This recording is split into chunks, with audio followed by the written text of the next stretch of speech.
Going back to our discussion, after Jeremiah had despised himself based on the present circumstances he found himself, the Bible says, and God touched his mouth, God inspired him, and God spoke to him, Jeremiah, today I have set you as a prophet to uproot, to pull down, to throw away, and to burn, and also to plant.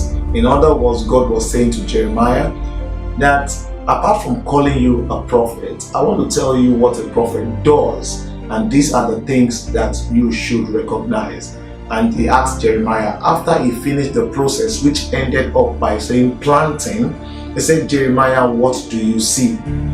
Note very well that it was after God inspired him that God repeated the question, but this time in the form of the work and the process that he was supposed to do as the prophet. So immediately God finished that, God looked at him again and said, Jeremiah, what do you see? Of course you would ask me, what would Jeremiah say? I see nothing, because the truth is, the seed is in the soil. By the virtue of just looking at it, there is nothing you see. But Jeremiah couldn't have been confused the second time. This time he told God, I see a tree already. Even though you just planted, I see a tree already. Is that what somebody might be thinking about right now? You might not have anything. You might not look like a prosperous person. You might not even look healthy. You might not even feel righteous. But God is saying here, I inspire you to see the way I see things. I don't see things the way they are. I see things the way they could be. And Jeremiah tapped into that level. And Jeremiah told God, I might not see any tree physically, but because you have planted it, I am too convinced that this tree will come alive. Little wonder God looked at Jeremiah and said, wow, you have seen correctly. If I was there, I would have said, God, what do you mean by saying Jeremiah has seen correctly? Because practically speaking, there is no tree anywhere.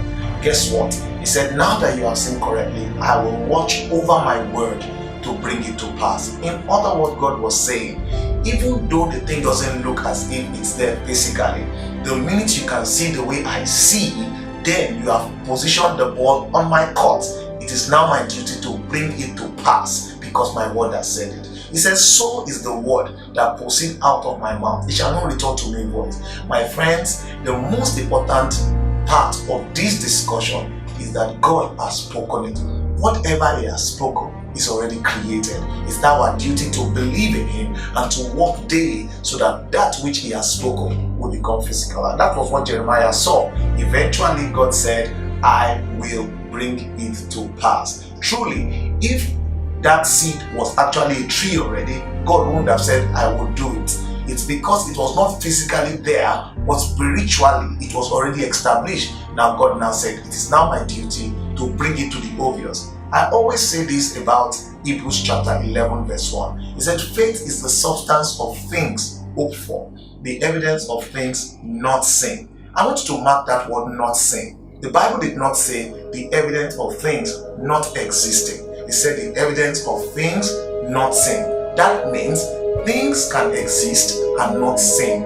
In other words, your prosperity can exist in the spiritual world, but yet not seen. What faith does is that it brings out that which God has spoken, not yet seen, it brings it out into the physical. I tell people, you can't cajole God to do what he has not promised in his word to do.